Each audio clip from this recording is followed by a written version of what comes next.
Ang title po ng ating pag-aaral ngayon is More Than We Could Ever Ask or Imagine. Oh, ganda naman ang title natin. At bilang pagbabalik-aral, last week po si Pastor Rodel po ay nagturo sa atin ng Ephesians chapter 3 verses 1 to 13. At doon po ay, ang title ng kanyang message ay The Mystery of Jesus. Bakit po mystery? Kasi doon po inihayag na ang mga hentil po na hindi naman kasama sa pangako ng Diyos ay gagawing isasama sa pangako ng Diyos. Na ang purpose ng iglesia, ang purpose po ng church ay idiniklara doon, inilahad upang gawin na pagsamahin, wala ng boundary, wala ng paghahati ang Hudyo at Gentile. At sila ay magiging under one God. The God of Abraham, David, and Isaac. And under one covenant sa isang pangako. And under one promise. Under one Father. Under one inheritance. Yung pangako sa mga Hudyo, ganun na rin ang pangako sa mga Hentil. Through one Savior. Through Jesus Christ. At yan po ang yan ang mga mensaheng iniwan ni Pablo sa mga taga-Ephesus. Pero in spite of that, na ang mga pangako pala sa mga taga-Hentil ay sila'y pagpapalain tulad ng mga Hudyo, at that moment sila ay nagsasuffer ng persecution. Hindi lamang sila pine-persecute ng mga Romano, pine-persecute din sila ng mga kapwa Hentil nila, at pine-persecute din sila ng mga Hudyo. Kaya yung mga naligtas, yung mga Hentil na tumanggap kay Kristo is suffering. Tandaan niyo mga kapatid, they are suffering persecution. At kung babalikan nga natin, nung una natin pag-aaral, nakita natin yung actual na ebidensya ng suffering ng mga Hudyo na ito, kung saan sila ay pinapatay, kinukulong, tinatanikala, at kung saan-saan kailangan manirahan upang maisalba ang kanilang mga buhay. Kaya, after that, sabi, bakit ganun? Ito ang pangako ng Panginoon. Pero ito ang nangyayari sa amin. Ito po. Kaya tayo ay pupunta dito sa ating pag-aaral ngayon, which is yung Ephesians chapter 3, verses 14 to 21. Naku, medyo mahaba po ito. Basahin natin ang Ephesians chapter 3, verses 14 to 21. Dahil nga nagsasuffer sila, at ang simula ng salitang ito is, for this reason. Ayan, kita nyo. Dahil sa inyong suffering, for this reason, I kneel before the Father, from whom every family in heaven and on earth derives its name. I pray that that out of His glorious riches, He may strengthen you with power through His Spirit in your inner being. Tandaan natin, nagsasuffer sila. Kaya ganito ang prayer ni Pablo. So that Christ may dwell in your hearts through faith. And I pray that you, being rooted and established in love, may have power, together with all the Lord's holy people, to grasp how wide, how long, how high, how deep is the love of Christ. And to know this love that surpasses knowledge, that you may be filled to the measure of the fullness of God. Now to Him who is able to do immeasurably more than all we ask or imagine, according to His power that is at work within us, to Him be the glory in the church and in Christ Jesus throughout all generations, forever and ever. Amen. Hallelujah. Lord, salamat po sa pagkabasa na yung salita. Ikaw ang patuloy na magtuturo sa amin. Ikaw magpapaunawa sa amin. Ikaw maglalagay sa amin ng salita po, Panginoon, at kaunawaan upang lalo namin po, Panginoon, manamnam ang kalaliman, kagandahan, kapangyarihan ng iyong salita. Salamat po sa pangalan ni Jesus. Amen. Amen. So makita natin mga kapatid na yung iniwan ni Pablo ay hindi command. Hindi po utos ang iniwan ni Pablo, kundi panalangin. Panalangin na iniwan ni Pablo dun sa mga taga-Epeso na nagsasuffer ng persecution. At ito po at isinulat ni Pablo ang pinakamagandang salita, pinakamagandang sentence na nagdi-describe ng character ni Lord. na Panginoon na ating pinaglilingkuran, Panginoon na nagmamahal sa atin, Panginoon natin ngayon, Ama natin, that God can do more than what we could ever ask or imagine. Ito kapatid ay assurance na no matter what conditions you are now, sinasabi ni Pablo, no matter what conditions you are now, sabi sa mga taga-Epesos, anumang kondisyon ninyo pinagdadaanan, nasa paghihirap man kayo, paghihikahos, nasa persecution, sakit, karamdaman, ito ang hindi magbabago. Ito ang mananatiling tapat, ito ang mananatiling totoo, that God will never change His character. Hindi babaguhin ng Diyos ang kanyang karakter. Kahit kailanman, ang Diyos ay hindi magbabago noon, ngayon at magpakailanman.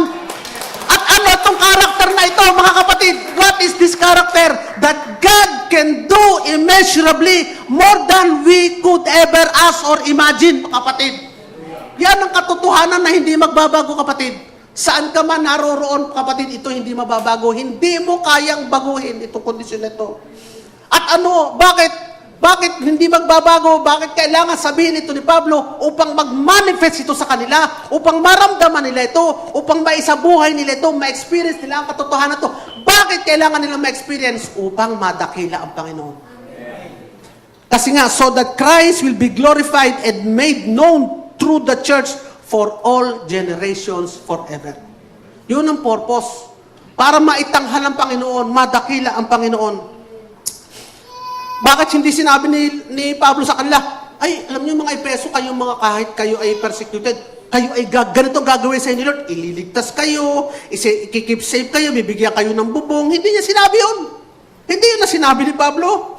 Hindi nga, nag-ask si Pablo doon sa prayer niya ng miracle, Lord, magkaroon ka ng miracle. Hindi nag-ask si Pablo ng miracle. Para sa mga Efesos, but he prayed for them, yung concluding declaration of nature of God. Sinabi lang niya, ito ang nature ng Diyos eh.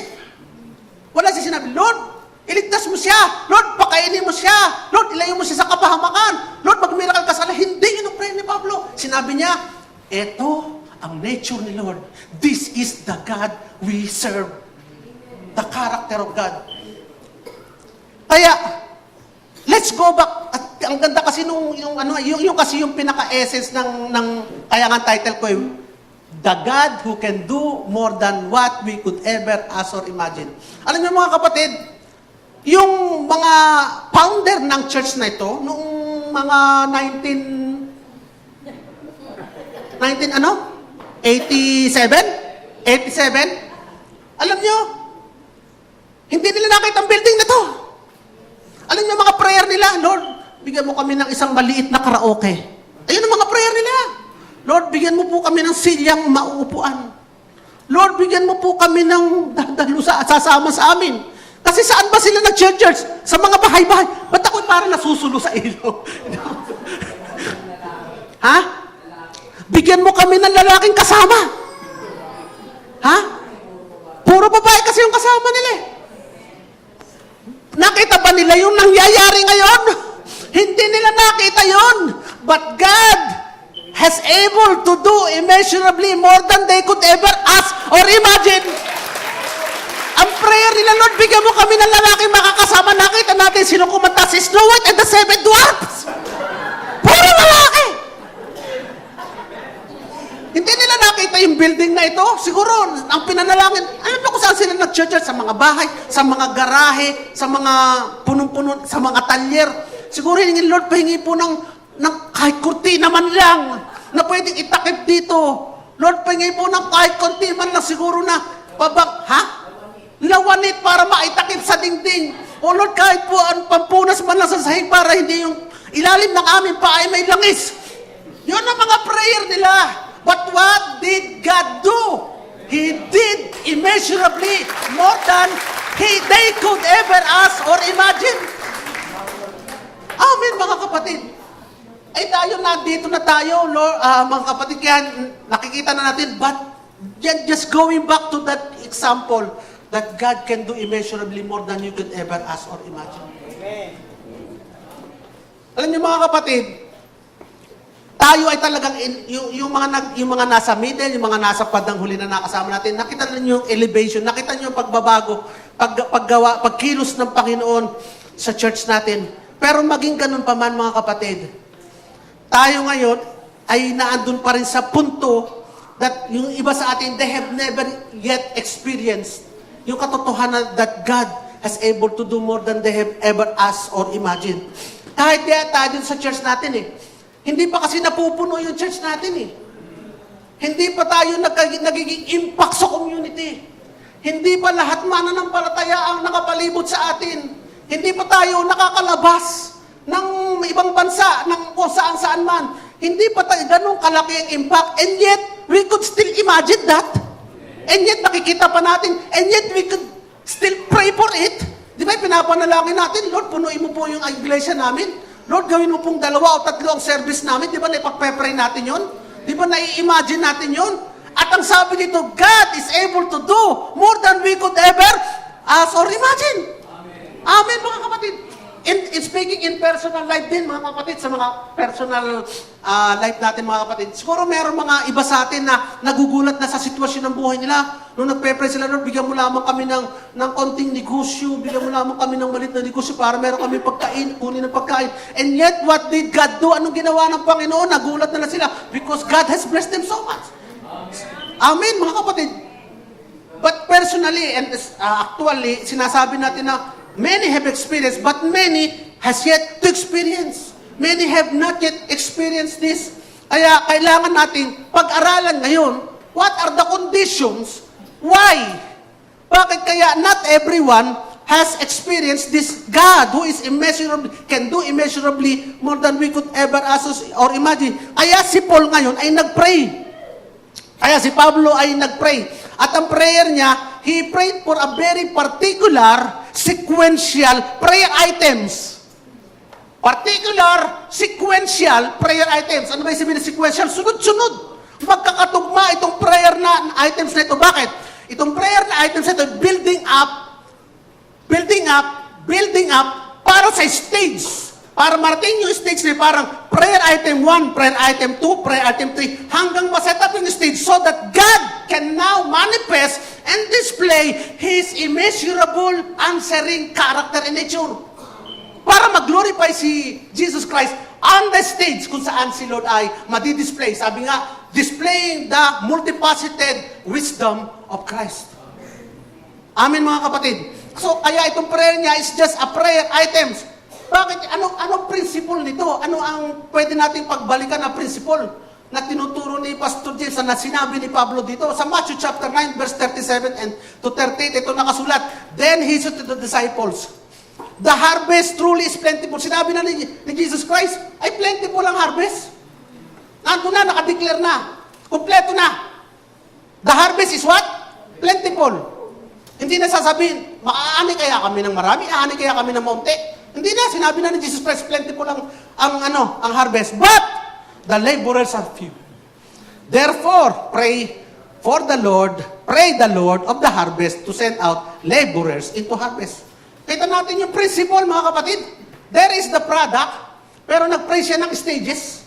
Pinag-pray niya yung item na yun so that that product will come to manifest. Yung plenty harvest will come to manifest. Paano nga magkakaroon ng plentiful harvest kung wala namang mag-harvest? So Paul prayed dito sa ating verses ngayon. Prayed for a sequential prayer items that set the stage. Look at the prayers. It is connected to one another. Nakita natin, mga kapatid. Kasi from the Greek word hina, doon sa Greek word, pag binasa nyo sa Greek itong verse na ito, meron ginamit na hina, H-I-N-A, hindi ko lang naisulat. At yung hina, ang meaning nun ay so that, in order that, sa Tagalog, upang magkagayon, upang maging gayon. So, ibig sabihin, ito ay stages. In order that this may happen, in order that this may happen, in order that this may happen. So it goes. Tatanungin nyo, ganun ba, Pastor James? Ang manifestation ba ng pagpapala at pagsagot ni Lord doon sa ating prayer, yung exceedingly abundantly, ay conditional pala? Dapat pala ay may mga stages? Hindi mo, mga kapatid, pag sinabi natin conditional, may input tayo. Bago si Lord ay tumugon, may input tayo. Hindi yun ang sinasabi. Ang sinasabi doon, may ginawa si Lord. bago i-display yung character ni Lord. Ibig sabihin, from the very beginning, si Lord pala ang gumagawa. In every stage, si Lord ang gumagawa. Hindi sinasabing gawin mo muna ito, maging mabait ka muna, maging masunurin ka muna, maging ano ka muna, maging religyoso ka muna. Hindi sinabing ganun. Tsaka kita pagpapalain, no? Ang sabi doon, ipinag-pray itong item na ito, si Lord ang gumawa. Kasi prayer. Hindi command, prayer.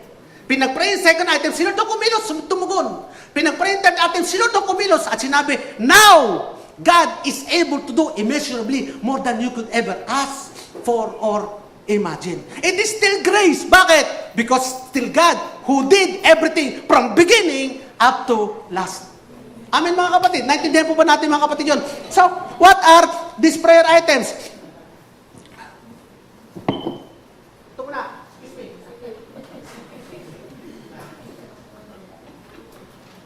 Prayer item ko sana po maraming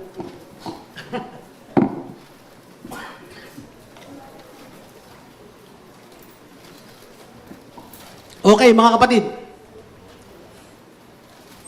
Ano yung prayer items nito?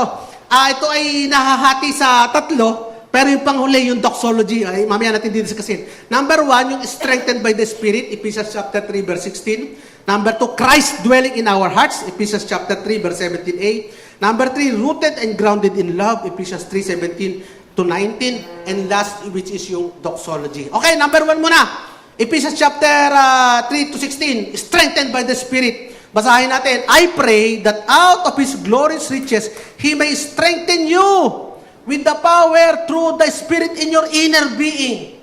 Ang panalangin ni Pablo, palakasin ang inyong inner being. Ang sinasabing inner being dito ay not your spirit, not your body, but your soul. Bakit? Kasi nga sabi dito, I pray that out of His glorious riches, He may strengthen you with the power through His Spirit. Sino ang magpapalakas? His Spirit is strengthening us. Do you strengthen the Spirit? No. It is complete. Do you strengthen the body? Hindi dito sa point na ito. Kasi inner being. And who is the inner being? Your soul. And what is your soul? Your soul is composed of your mind, your heart, and your will. Your mind, your heart, and your will. Your emotion, your desire, and your thinking. Yun ang pinalalakas, mga kapatid. Ngayon, tanungin ko kayo, sa panahon ba ng problema, para ibinabalik din natin ang panahon ng mga Ephesians, inilalagay natin ang sarili natin doon. Sa panahon ng problema, ano ang pinipili mo? You choose to have faith or you choose to have fear? Faith ba? Manampalataya ba? O matakot? Oh, do you choose to trust God or to do something by your own? Do you allow God to solve your problem or you go and borrow to 5-6 to solve the problem? Oh, mga kapatid. So, who do you call first or trust more for your help? Do you call God your father or do you call your brother, your sister, and your earthly father? Pagkakailangan mo ng tulong, do you complain or give thanks? Is your heart full of unsatisfaction, dissatisfaction, or full of gratitude? Do you see the lack? Kulang na naman kami. Or nakikita mo yung provision. Thank you Lord, may provide ka. Kagaya ni Pablo sa prison, nung sila nasa kulungan, they have all the right to complain. They have all the reason to be unsatisfied. Sino ang magiging satisfied sa loob ng prison? They have all the reason to be sad. But instead, inside the prison with shackles sa kanilang mga kamay at paa, ano ginawa nila? They praise God. Nagpuri sila sa Panginoon. Ano pinapakita nito? Inner strength. At ang inner strength na to ay hindi nanggagaling sa tao, galing ito sa Espiritu ng Diyos. At ikaw kapatid, kung hindi ka mananampalataya, it is impossible for you to have inner strength. Why? Because you will rely on your power. Sabi nga, it's not by might, it's not by strength, but by the Spirit. So kung ikaw ay mananampalataya, ang sabi ng pinag-aralan natin sa Ephesians, na ikaw ay sinelyuhan ng Espiritu ng Diyos, nung ikaw ay tumanggap kay Kristo, ikaw ay naligtas, sinelyuhan ka ng Espiritu ng Diyos, nariyan sa ating puso ang Espiritu ng Diyos. At ang Espiritu ng Diyos, kung iyo lamang paniniwala ang tatanggapin at i-admit, Lord, I need your strengthening para sa akin. God will surely do it immeasurably more than you could ever ask or imagine. Palalakasin ka ng Panginoon. Kaya tayo mahina. Alagi natin kasi tinitingnan yung kakayanan natin.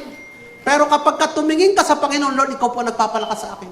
Lord, ako po ay pwedeng magtiwala sa iyo. Lord, ikaw po ang kagalakan ko. God will surely do it because it is more than you could ever ask for or imagine. Kaya ang credit hindi sa iyo, kapatid. It is to God because that is an answered prayer. And what is the prayer? Lord, give me inner strength. So that is the first stage. Yun ang simula. Yun ang unang hakbang. Yung bang peace mo ay dahil sa yung kapanatagan mo ba ay dahil sa salita ni Lord? O dahil sa sabi ng mundo? Kung ang kapanatagan mo ay dahil sabi ng mundo, okay, tataas na ang economy natin, panatag ka na. Pero paano kung magkakagera at babaksak na naman? Hindi, ikaw ay takot na naman. Pero kapag sinabi ng Panginoon na He can do immeasurably, I am your peace. I will never leave you nor forsake you. And I am your God that is with you. Paano ka matatakot? He is with us. So there is no one that can be against us. What can man do to us? Paano ka matatakot kung yun ang pinaniniwalaan mo? And that requires, mga kapatid? Prayer. Lord, strengthen not my spirit. Strengthen my soul. Change my mind. Strengthen my heart. At alam ko naman that you are giving me the desire and the will to do according to your will. Diba? Mga kapatid. So that is the first stage. Kaya yun ang unang panalangin ni Pablo eh. At this is itong pinaka-critical. The first step is always the critical one. Kasi mga kapatid, kaya nagkakawindang-windang ang buhay ng marami. Kaya hindi na na-experience yung sinasabi ni Lord na kanyang pangako. Kasi nagkakawindang-windang. Bakit? Kasi weak ang inner man. Sa halip na magtiwala sa Diyos, gumagawa ng sariling desisyon. Naiinip. Blessing na sana. Napurnada pa, miracle na sana, dumiskarte pa ng kanya. Kaya nawala. Yung tiwala, dapat tiwala na sa Panginoon. Eto na, dadating na, magtiwala ka lang, maniwala ka lang, be at cool, be at peace. Ay dumiskarte ng kanya, tumira ng kanya. Ay pumunta sa 5-6. Ay di, nabaon, ay nung naniningil ng 5-6, ay pupunta na naman sa isang 5-6. Samantalang na, andito na, magtiis ka lang, hintayin mo ang pagkilos ng Diyos. Gaano kaadaming example dito ng kapatiran natin na nagtiwala sa provision ni Lord hanggang sa sila nakaupo na sa lamesa na walang kakainin. Nagtitiwala sa sinabi ni Lord. Nung oras ng pagkain, may kumutok sa pinto at nagdala ng pagkain. Gaano sa atin na naka-experience na noon? Palakpakan niyo, Panginoon, kung ikaw yung kapatid, naalala mo pa yun? Naalala mo pa? That is God works because pinalalakas Lord, magtiwala ka. Alam niyo nangyari kay Abraham? Di ba nagdumiskarte siya ng kanya? Kaya nagkawindang-windang kayo ng Middle East? Kaya may gera sa Middle East dahil galit ang anak kay Hagay na si ano nga pa, slave na to hindi yung anak niya. Si Ismael na forefathers, yung ninuno ng mga Arab, galit sa Israel. Kasi hindi nakapag-intay eh. Sinabi na ni Lord, you will be the father of many nations. Magtiwala ka na. Anong ginawa?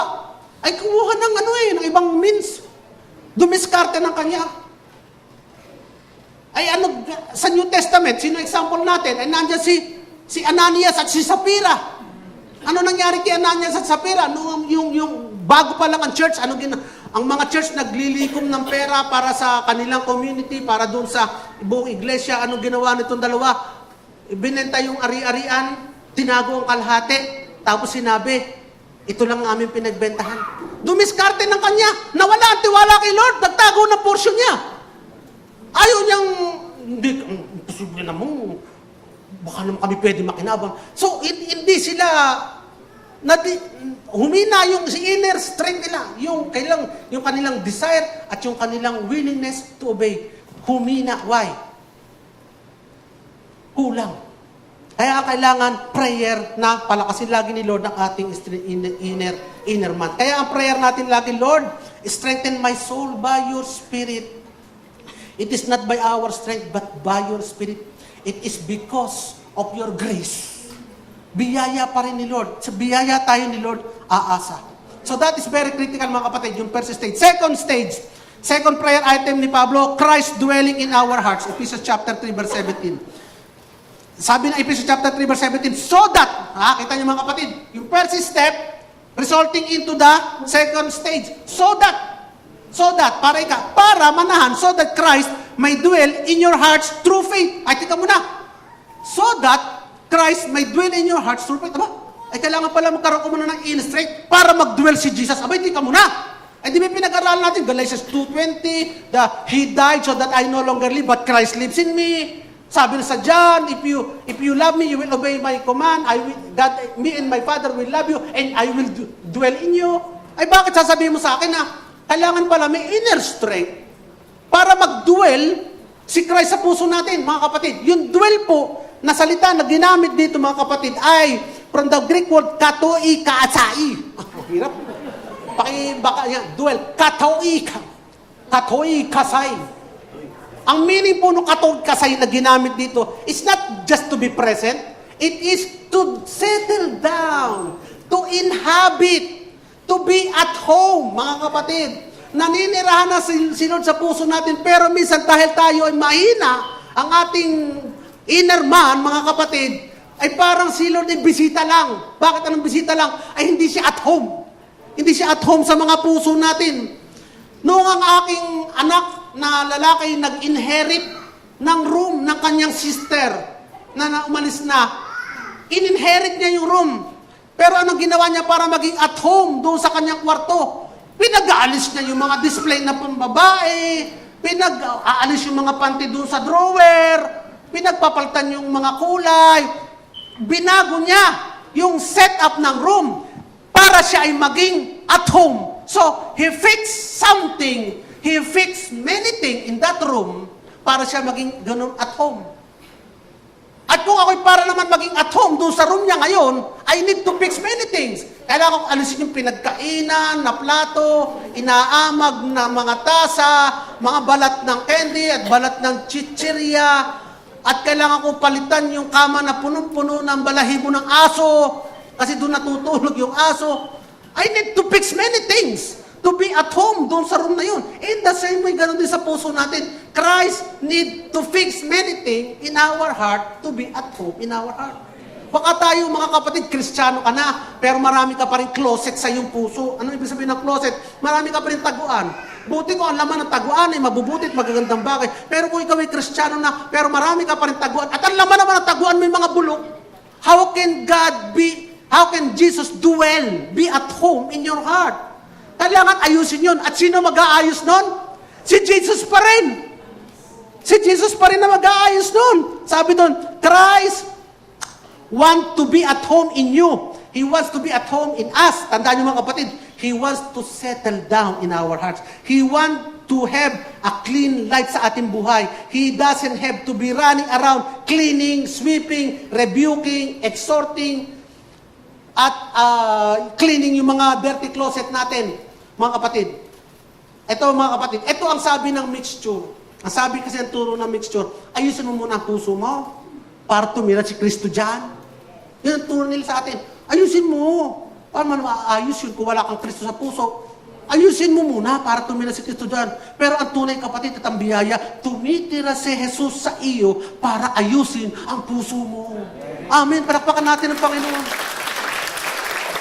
Hindi natin inaayos ang puso natin para tirhan tayo ni Kristo, kundi siya tumitira upang ayusin ang puso natin. Kasi gusto niyang ayusin. Ang tanong lang, papayag ka ba? Yun lang ang tinatanong sa atin, papayag ka ba? Kaya prayer ni Pablo, Lord, papayagin mo mga puso ng mga taong to by inner strength upang pumayag sila, by inner man upang pumayag sila na i-fix ni Jesus ang kanilang mga puso. Magpaayos ka. Yun lang. Magpaayos ka. Yun ang gustong gawin ni Lord. He is there because you are a Christian. He's there because you're a Christian, number one. But also, He is there because He wants to fill you. Gusto niya tayong punuin. Gusto niya tayong puspusin. He wants to permeate all of us. Permeate every fiber of us. Ano ibig sabihin ng permeate, mga kapatid? Kumbaga, ikaw yung chicken breast. Ikaw yung chicken thigh. At si Kristo, hello. Ulitin natin. Nagulat ako doon. Ikaw yung chicken breast at ikaw yung chicken thigh. At sino si Kristo? Si Kristo yung kalamansi na may halong bawang, na may halong bawang at asin. So kapag ka yung chicken breast mo na yun, ay ibinabad mo doon sa sa kalamansi na may bawang na madami, na may asin. At kapag nag-permeate na yung kalamansi, bawang at asin doon sa bawat himaymay ng manok na yun, pag pinrito mo yun ang lubog sa mantika, pagkakasarap. Bawat himaymay ng manok, linamnam, napakasarap. Napakasarap. Yun ang gusto gawin ni Lord sa atin. Ikaw at si Kristo ay mag-permeate as one para ikaw ay maging napakasarap. Napakasarap na asawa. Napakasarap na ama. Na kahit na mag-church na lamang, magpaplansya pa ng damit ng mga anak. Napakasarap na ama. Napakasarap na amo sa opisina. Napakasarap na kaibigan. Napakasarap na kaklase. Napakasarap na church. Napakasarap. Yan ang gusto ni Lord sa atin. Ang palakpakan natin ng Panginoon. I-permeate niya. Yun ang panalangin ni Pablo. Na tayo ay i-allow natin ang sarili natin na i-permeate tayo ni Jesus. I-allow natin ang bawat fiber ng ating himaymay na nandun si Kristo. Because when Christ is at home, then yung buhay natin ay tunay na napakasarap, hindi lamang para sa atin, kundi para sa iba. Kaya nga, you consent to be yielded totally to the Lordship of Jesus. Consent lang, Lord. I consent to be, you are the Lord of every room in my heart. Kasi tayo mga Kristiyano minsan, you're my Lord, pero hindi ka pwede sa room na ito, ha, Lord, hindi pwedeng pakilman yung aking paglalaro. Lord, you're my Lord, pero hindi pwedeng pakilman yung aking pakikibarkada. Lord, you're my Lord, pero hindi mo pwedeng pakilman yung aking pera. Saan ka lang, Lord? Lord, pag ako'y may sakit, Lord ka. Lord, pag kulang ako, ikaw ay Lord. Pero hindi, Lordship ay talagang tunay na lahat ng pintuan ng puso natin dapat na andoon si Kristo sa bawat puso natin. And that is the second stage. The first stage is your strength in the inner man. The second stage is the Lordship, Christ dwelling in our hearts. Nasa patatlo tayo. Ang bilis natin. Hindi, huwag kayong mag-alala. Pagdating sa pang-apat, doon tayo abutin ng rooted and grounded in love. Ephesians chapter 3, verse 17 to 19. Then, kita niyo mga kapatid, kaya two stages talaga eh. Yung kanila, so that, ito naman, then you being rooted and grounded in love. Sabi ng Berean Study Bible, doon ko kinuha ang translation nito. Then, being rooted and grounded in love. Ito maraming, mga Kristiyano, parang dito ako hirap pa. Pero tingnan natin mga kapatid, again sinasabi ko, this is prayer. This is not a command. This is a prayer. A prayer for us. He is talking about the foundation. Ano daw ang basic na foundation ng Christian, na natin, mga mananampalataya? Ang root system natin, pinakailalim natin, kung saan tayo nakatalit, lumalago. Anong foundation natin? The bottom line is love. Bottom line is love. Christ is love. God is love. Love is everything else. Sabi nga, kung hindi ka iibig, baliwala ang buhay mo eh. Love. But, kita nyo ha? You cannot be rooted in love unless Christ lives in you. Tama? Hindi ka pwedeng pipilitin mo ba ang isang hindi mananampalataya na umibig tulad ng pag-ibig ni Kristo? Hindi. Hindi niya maunawaan yun. Hindi niya naintindihan yun. Ang alam ng hindi mananampalataya ay karaniwan ay lust. Kung makukuha niya dahil gusto niya, pag ayaw na niya, wala na. Ang gusto niya ay yung lust. Pero ang mananampalataya ay yung pag-ibig na kahit hindi siya kaibig-ibig, kaya mo umibig. Yun yung love na sinasabi, rooted in love. Kaya nakita natin yung sequence, bago muna love. Bago muna tayo makalove, una muna, dapat may Holy Spirit tayo sa puso natin na binabago tayo. Tapos, i-allow natin si Lord na mag-dwell sa puso natin. Then, now, mga kapatid, Christ can fill our heart. Hindi ko sinabing, kayo mapupuno. Christ can fill our hearts with love. Sino mapupuno? Christ pa din. Kaya nga sabi ng Romans chapter 5, verse 5, the love of God is shed abroad. Yun, pinadala para sa Saudi. The love of God is shed abroad in our hearts by the Holy Spirit. Kaya the moment we were saved, God's love comes to us. Nung ikaw ay naligtas, mga kapatid, mararamdaman mo ang pag-ibig ng Diyos. Maunawa mo ang pag-ibig ng Diyos. His love is there. At ine-expect na tayo ay mag-love din, na tayo umibig din. Kaya kasi yun ang pinaka-normal thing sa isang Kristiyano, ang umibig. Sabi nga ni Pablo sa 1 Thessalonians chapter 4 verse 9, nobody needs to teach you how. Oh, wala na pala kailangan magturo. Hindi ka na pala kailangan maghanap ng mga textbook kung saan-saan. How to love. Hindi na pala. Nobody needs to teach you how to love. You are taught of God to love one another. Si Lord pala nagtuturo sa atin, kaya pala meron mga kapatiran na hindi mo naman pinagagawa ka ito, ginagawa. Hindi mo naman sinabing gawin ito, ginagawa. Bakit? Because Christ, our God, taught them how to love one another. Ang Panginoon na nagtuturo. You are taught by God to love. Yun ang basic. Amen mga kapatid. Kaya dito, warning ko lang kapatid. Warning, dito sa church na ito, may epidemya. Ang epidemya ng kapatid ay ang pagmamahalan. Nakakahawa. Walang baksin. Kaya once na ikaw ay nandito sa church, lagi kang nararamdaman mo ang mga pagmamahalan ito. Wala kang magawa eh. Kundi umibig din eh. Magmahal din eh. Yung magbigayan. Wala kang magawa.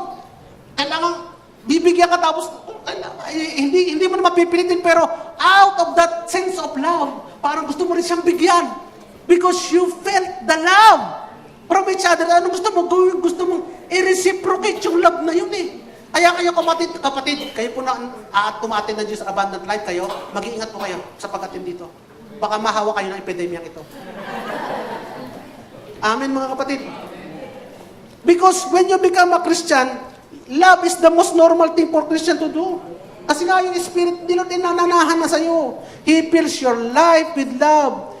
At si Jesus Christ, He begin to rule in our heart. Pero kailangan tayong mag-yield o sumuko sa Kanya. When Christ is settled down, He is at home, His love permeates us.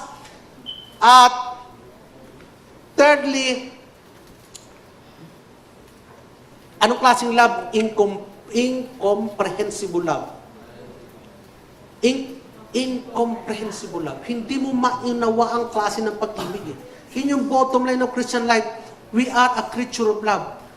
Kaya nga isinamarize ito ni Pablo eh. Love ni Jesus Christ sa command eh. Love the Lord your God with all your heart, with all your soul, with all your mind, and your strength. Love as neighbor as yourself. Pero you cannot do it by your own. It is God in you who do it for you. Amen. Kaya yan ang hulo eh. Kaya hindi mo pwedeng utusan. You must love one another or else magagalit sa inyo ang Diyos. Sige kayo, parurusahan kayo. Hindi mo pwedeng sabihin yun. Hindi mo pwedeng iutos yun. Because it must come naturally from them. Why? Because it is God who works in them. Hindi mo pwedeng i-force isang tao na wala naman kakayanan na gawin niya isang bagay na hindi niya kayang gawin. So, anong ginawa ni Lord? Para mabuhay tayo na may pagmamahal at pag-iibigan, siya nabuhay sa atin, siya nanahan sa atin. Para maramdaman natin at mamuhay tayo ng pag-ibig at pagmamahalan. At ito maganda mga kapatid. Itong point natin, there's only one way to love. And that is to have Christ fill your life with love. Sinabi ko na nga. So we pray. So we have to pray for it, for yourself, just like how Paul knelt. Kailangan natin pag-pray to Lord. Hayaan mo na maunawaan ko at ma-express ko ang pag-ibig na ito. And what is this kind of love? Ito na. Paunti na tayo ng paunti. Verse 18. May have the power together with all the Lord's holy people how to grasp, para maunawaan mo how wide, how long, how high, and how deep is the love of Christ. Sabi ng NLT, may you experience the love of Christ. Kaninong love? Christ. Hindi love natin, love of Christ. So ito yung love that passeth all knowledge. Love that passeth all understanding is the love of Christ. This is not the love for Christ. Na lagi sinasabi ng ibang relihiyon, mahalin mo ang Diyos, mahalin mo ang Diyos. Kasi kung mamamahal mo na ang Diyos, tsaka ka lang mapagpapala. No! It is the love of Christ. Dapat maunawaan mo yung love of Christ. Amin mga kapatid. Ano ba? And the best way, para maintindihan natin yung sinasabi, how wide, how high, how long, how deep is the love of Christ is by interpreting it using the Bible itself.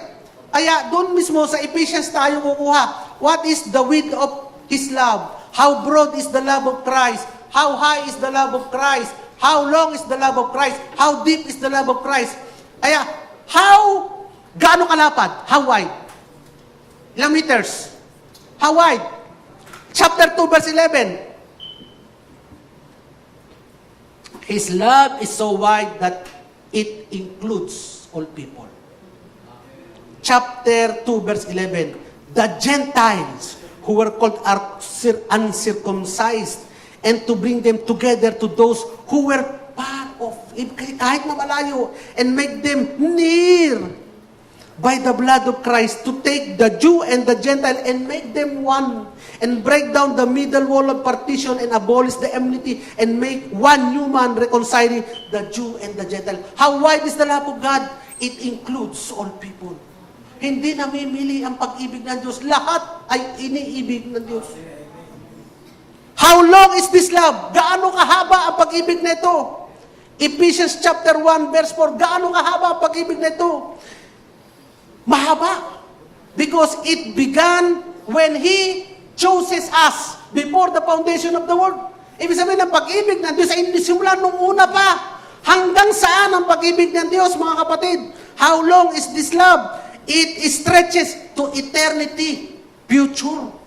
Ephesians chapter 2 verse 7, that in the ages to come, kailan yung ages to come? Hanggang ngayon lang ba? Hindi. Hanggang may ages, mayroong ages to come.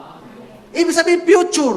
Ages to come, He will show the exceeding riches of His grace, His kindness toward us through Christ Jesus. How long is the love of Christ? It extends from eternity past. Nung una pa, mahal na tayo ni Lord, hanggang sa eternity future. Amen, mga kapatid. Kaya ang pag-ibig ng Diyos ay laging sariwa. Bakit? Hanggat merong umaga, sariwa. Bakit? Ano kasabi ng Bible? Ang kanyang pag-ibig, His love is always fresh and new every morning. So hanggang may umaga, sariwa. Hindi napapanis. Hindi nababahaw ang pag-ibig ng Diyos, hindi naluluma ang pag-ibig ng Diyos. That is how long the love of God is. Kapatid, ngayon, ikaw ay nag-church, mahal na mahal. Feel mo, mahal na mahal ka ni Lord. Bukas ikaw ay hindi nag-church, ikaw ay nag-beer house.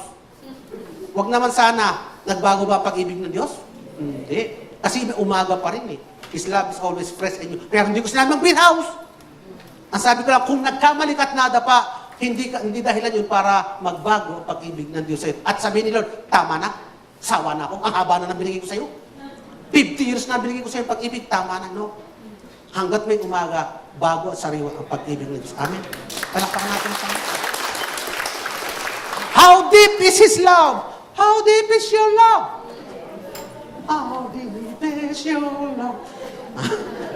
How deep is the love of God? Gaano kalalim ang pag-ibig ng Diyos? It is so deep enough.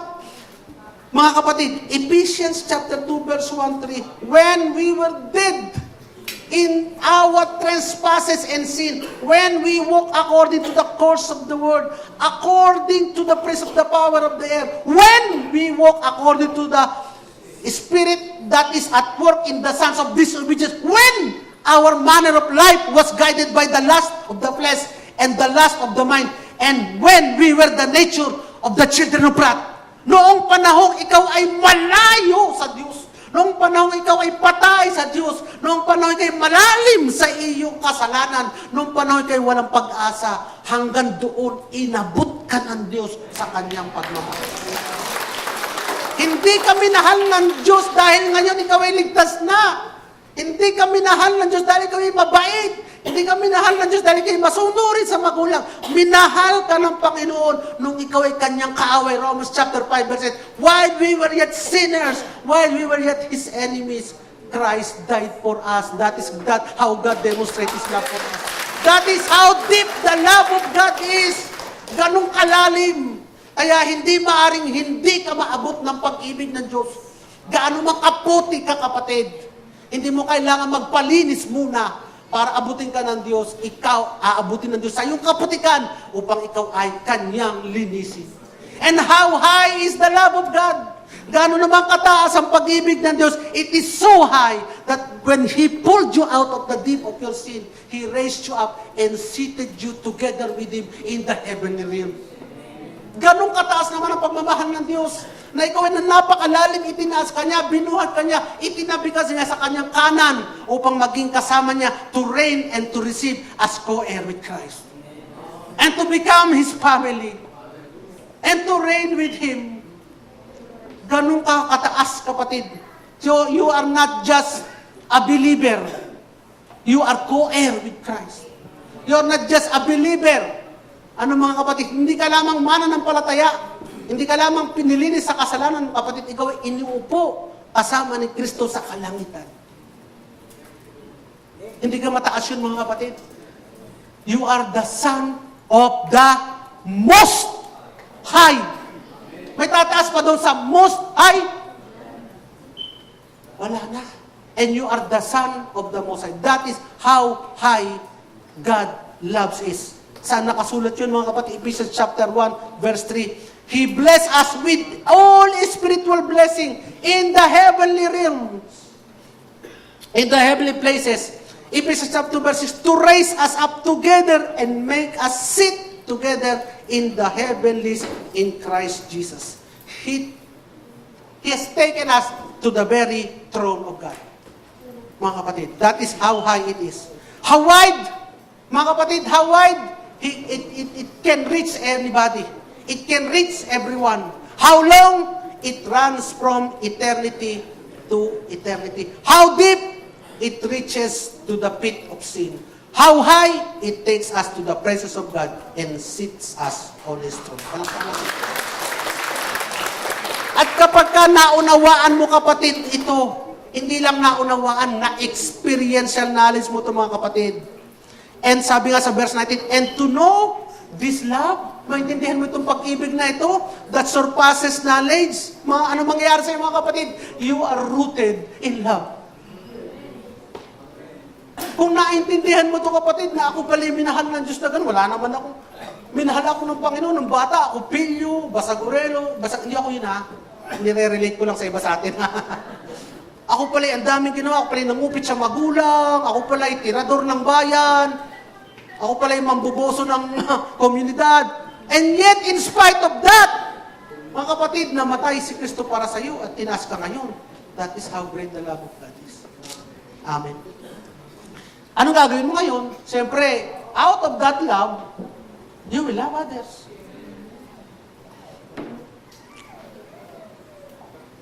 Kaya nga, mga kapatid, so that because of this, we are rooted and grounded in love, you will never doubt the love of God.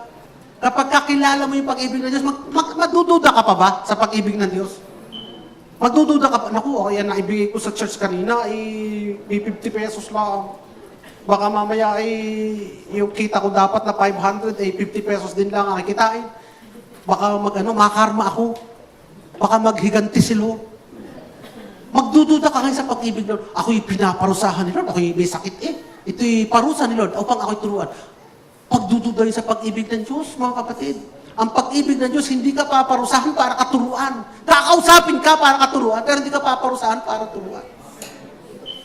Ang pag-ibig ng Diyos ay hindi mo pwedeng ibigay sa Diyos yung ginagawa ng kaaway sa iyo. Inaalipin, sinusumpa ng kaaway.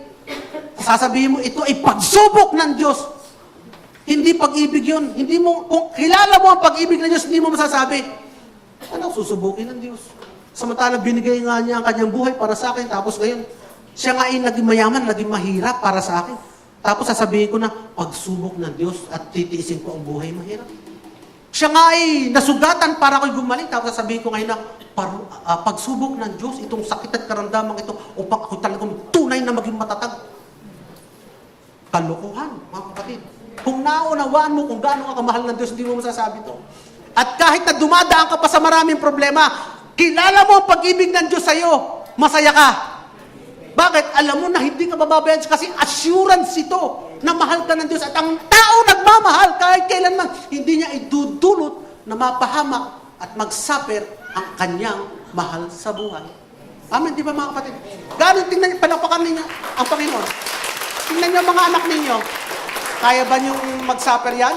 Ibibigay niyo dyan ang lahat? Mga kapatid, hindi nyo pa nauunawa ang higit ang pagmamahal ng Diyos. Kapag naintindihan nyo, yung nararamdaman yung pagmamahal sa anak nyo, higit pa doon. Kasi yan, minahal nyo lang dahil anak nyo na.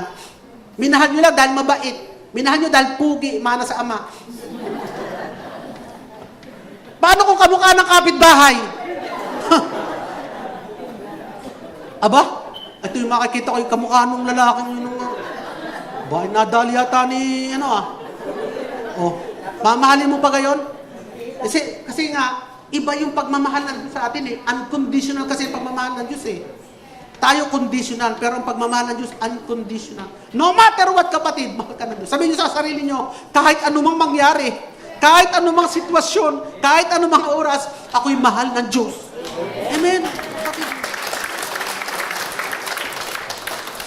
Kaya nga, nasaan ngayon ang grace dito, mga kapatid? Ang grace dito yung pagkilos ng Diyos. Hanggang sa tayo ay dumating dito sa number 4.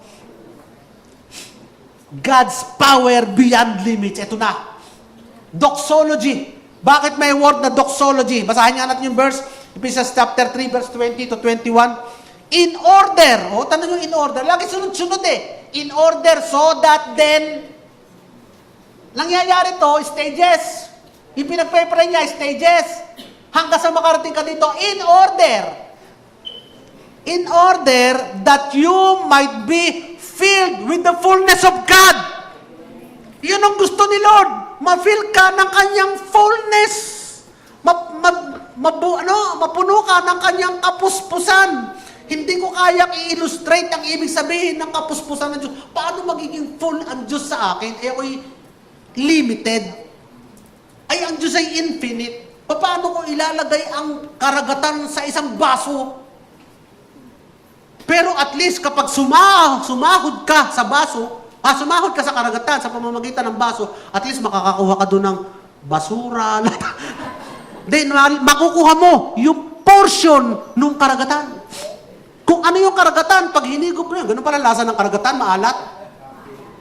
Pagka inamoy mo, ganun palang amoy ng karagatan, malansa. Makikita mo may mga plankton, may isdang malilit. Yun at least, that is my simple illustration of how we are filled by the fullness of God. We cannot contain in ourselves the fullness of God, but God gave us a part of Himself. And what is that? The Holy Spirit that dwells in us. That is the fullness of God. Binigyan tayo ni Lord ng fullness niya.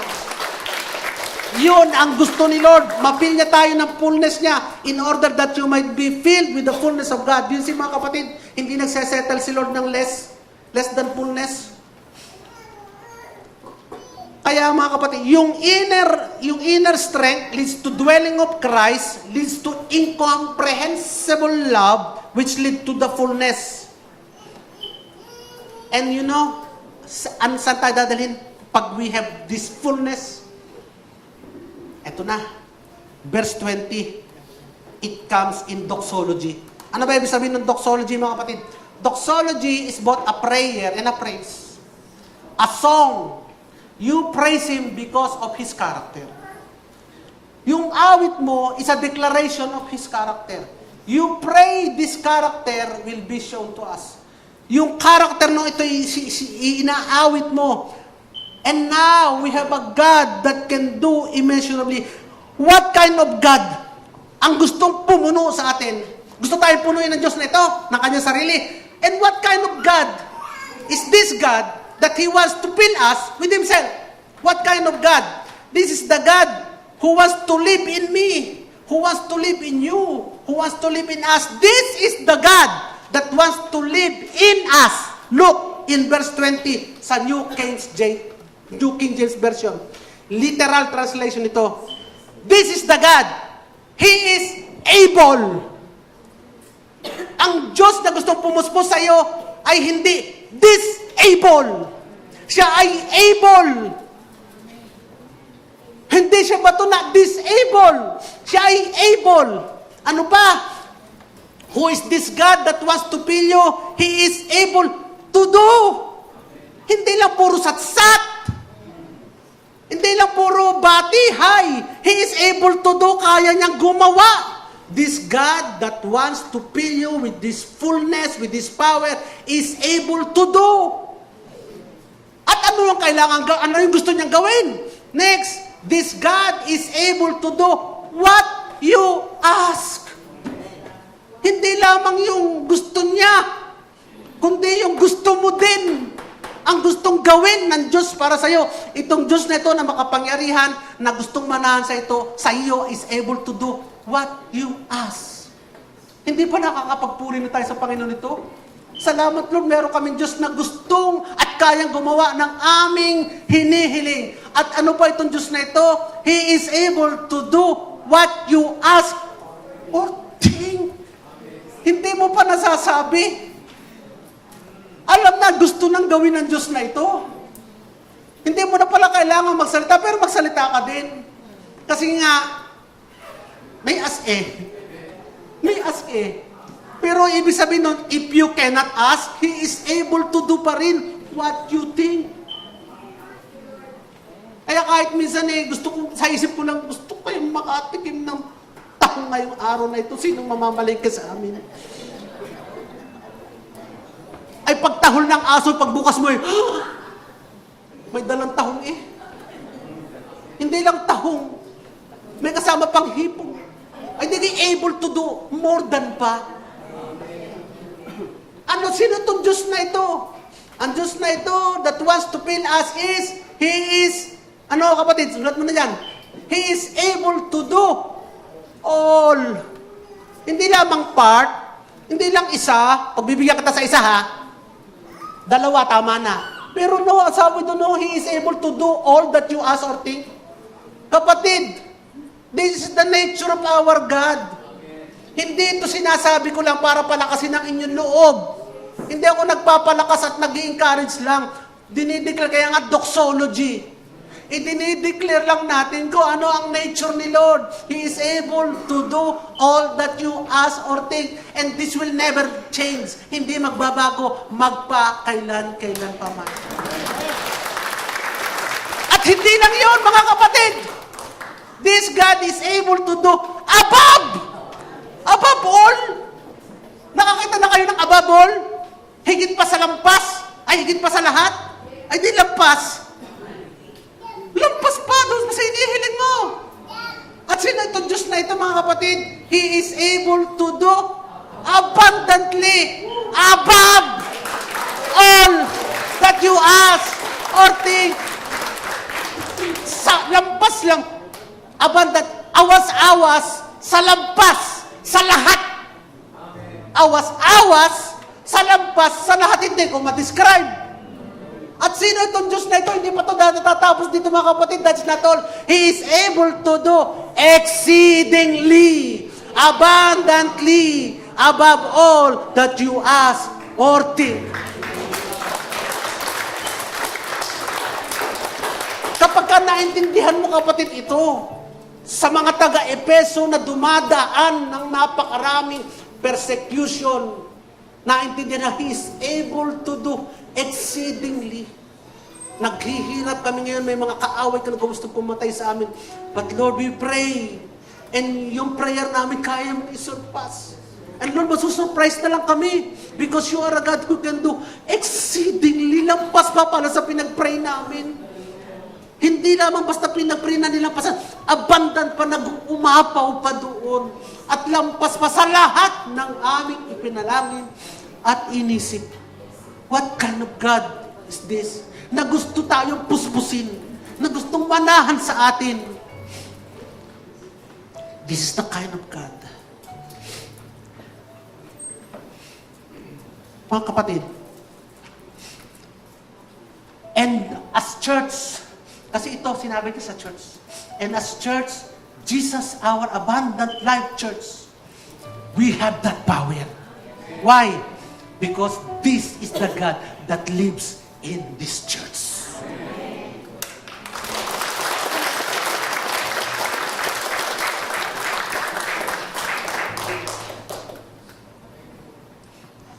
Mga kapatid, sabi ng 1 Corinthians chapter 5 verse 4. So when you are assembled, and I am with you in spirit, and the power of our Lord Jesus Christ is present. Huwag niyong kalilimutan mga kapatid. When the church gathers together, it gathers with the Holy Spirit and the power of our Lord Jesus Christ. When we gather together, kapag ka tayo sama-sama, kapag ka tayo sumasamba, nananalangin sama-sama, naandoon kasama natin yung kapangyarihan ito. Naandoon kasama natin ang Diyos na ito, mga kapatid. Kaya I encourage you to join us. Kayo nasa online, mag-join kayo. Alam nyo, every Friday, every other Friday, merong prayer na ginagawa dito sa church. 6 o'clock. I encourage you to join. Why? For you to experience this. Kasi nga sabi, when you assemble, and I am with you in spirit, and the power of our Lord Jesus Christ is present.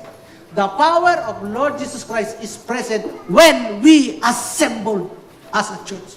Alam niyo, sabi nga ng Bible, hindi ko matandaan ng verse, when 2 or 3 gathered in my name, there I am in the midst of them. It only takes 2 or 3 or more. Mas maganda siguro kung more. Bakit mas maganda kung more? Mas marami magagamit si Lord na mag-pray. At pag mas marami nagpe-pray, mas marami prayer items. At pag mas marami prayer items, mas maraming sasagutin si Lord na above all, exceedingly abundantly. Amen, mga kapatid. Kaya pag pinag-usapan natin yung winning people to Christ, we can ask God to help us do that. We can ask, kasi naisip pa natin and God will, exceedingly above that pa. God can do more than that. Kaya we should never be content. We should never be content, ano man tama? Contented. In a good way. Hindi yung dissatisfied, ha? We should never be contented until we begin to see in our lives you abundantly, exceedingly beyond what above all that we could ever ask or imagine. Hindi sabihin na, salamat Lord, sinagot mo na. Yes, salamat Lord, sinagot mo na. Pero mag-expect ka. Because this is the nature of God. That He is able to do exceedingly, abundantly, above all that we could ever ask or imagine. The power is here. The resource is here. Kasi kayo resources. So there is no limit to what God can do. Kaya kaya niya tayong paliparin like eagles, yung kanina mga awit, sumayaw. Kaya natin sumayaw, sumigaw. Tapos sabi lumipad. Gusto ko lumipad kanina pero hindi ako makalipad eh.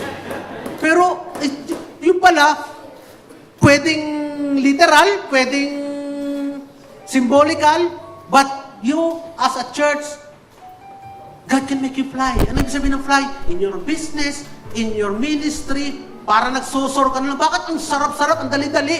Ang dali-dali ma-jump yung obstacle, ang dali-dali malampasan yung mga problema. Because you are soaring. Bakit may mga problema dito? Bakit may baha? May mga lindol, pero parang hindi mo na-feel? Because you are soaring. Bakit lahat ng trouble na dito sa earth, parang hindi ka trouble? Because you are soaring. Lumilipad ka kasi eh. God can do that. And when it is all said and done, para lang makasigurado, nobody gets so proud. Ito sabi in verse 21. Unto Him be what? Glory in the church by Christ Jesus throughout all the ages, generation without end. Ibig sabihin ito mga kapatid, we did not do it. It is God who did it. He gets all the glory. He gets all the credit. Yun naman talaga ang purpose. God demonstrate His power sa stage 1, stage 2, para doon sa top of the stage, He demonstrate His power. Who gets the glory? God. Kayo mga spectator, kayo kasama ng Lord, tayo kasama ng Lord, tayo ay nakikinabang lang, nakiki-enjoy lang sa lahat ng ginawa ni Lord. Kaya nga,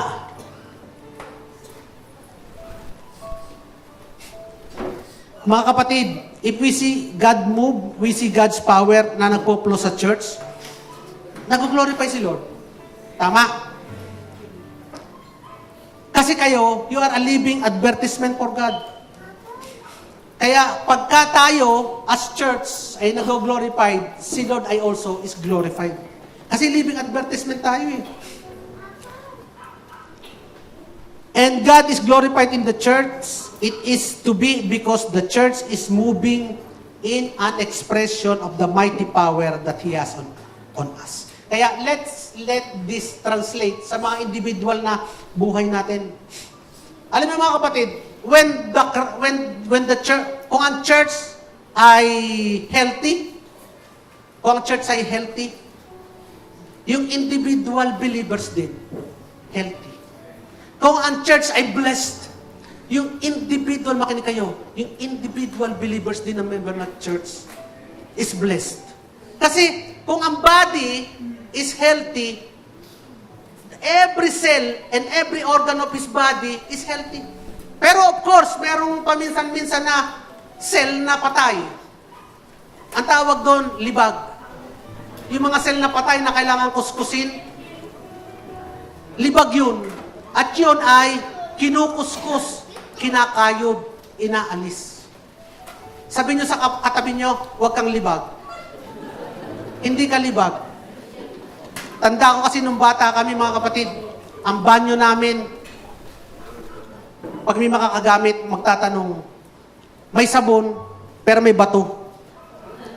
Bakit may bato? Yung bato makinis, hindi pa uso nun ang lufa. Ano ba ngayon? Lupa. Pag social ka, lufa. Pero noon, bato ang gamit namin. Kaya pagka inaalsa kami ng libag ng nanay, naku, iiyakan kami. Kasi yung mga kapapayat namin, tapos si Hiludi, tugudugudug.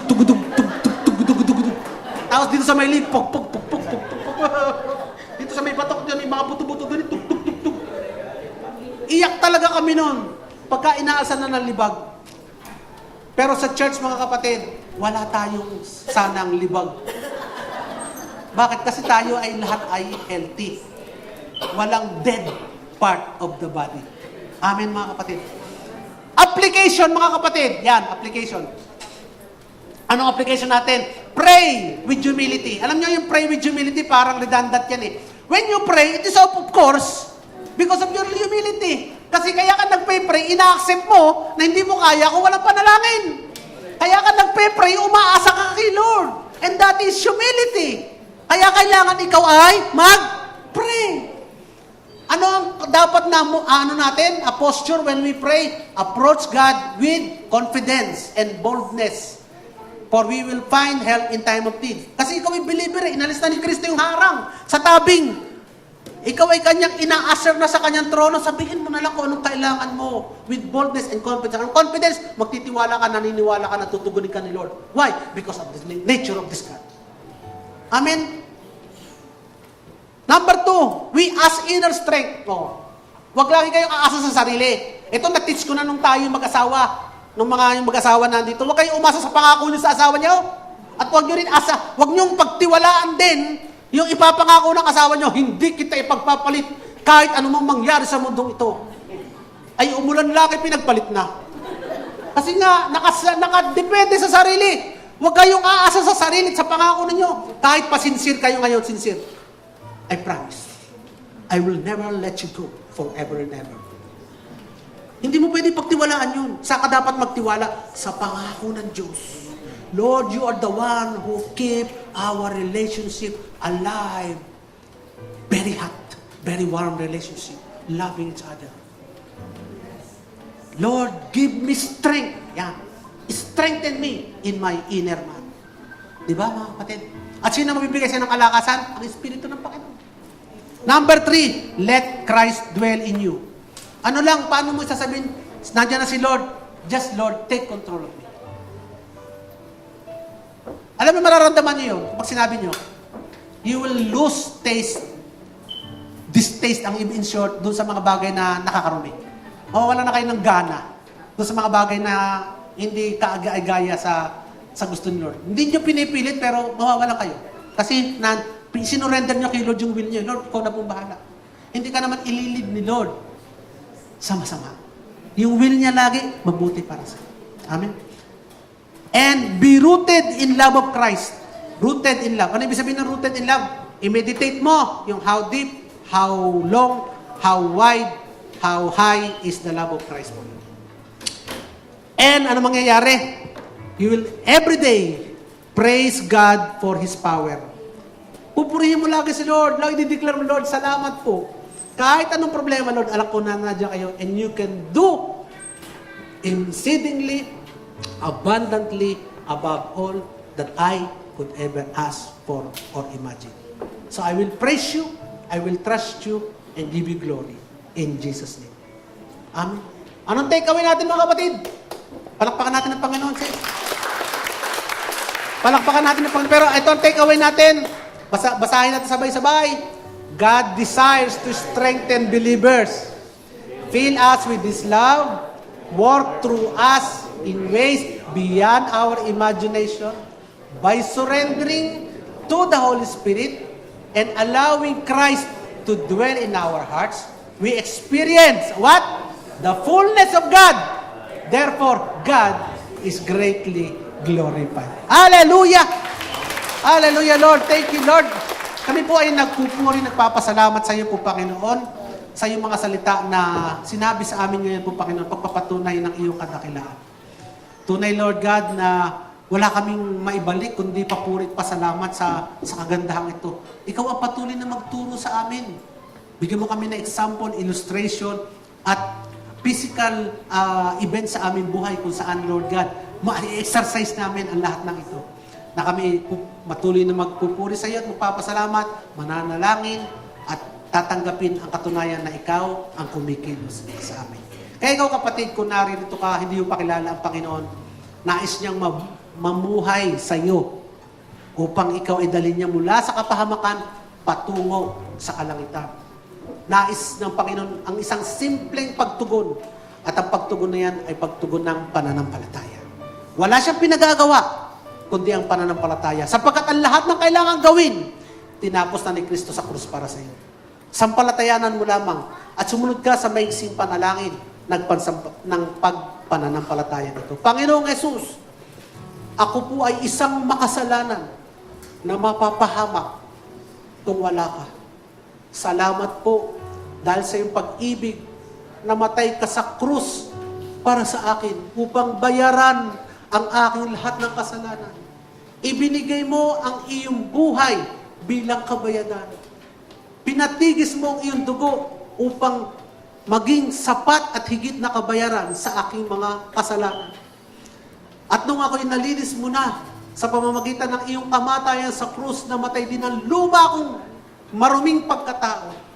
At nung nabuhay ka mula sa kamatayan, nabuhay din ang bago nilalang sa aking puso na nilikhang kawangis mo sa tunay na kabanalan at katuwiran. Salamat po ngayon na ako'y tinuring mo ng anak. Sinulat ang pangalan sa aklat ng buhay at magmamana ng buhay na walang hanggan magpakailanman. Salamat po sa iyo, Jesus, ang papuri at pagsamba. Amen. Ako naman lang, Panginoon, kung sino man po ang sumampalataya sa iyo ngayon, kasama ng milyong-milyong anghel na nagdiriwang para sa kanyang kaligtasan, nagdiriwang din ang aming mga puso para sa kanya. Salamat po, Panginoon, na patuloy mo pang ipakikilala ang iyong nature sa kanya. Kaya kasama kami nagpupuri, sumasamba, nagpapasalamat sa pangalan mo, Jesus. Amen. Amen. Dadako po tayo sa pagpira-pirasyon ng tinapay.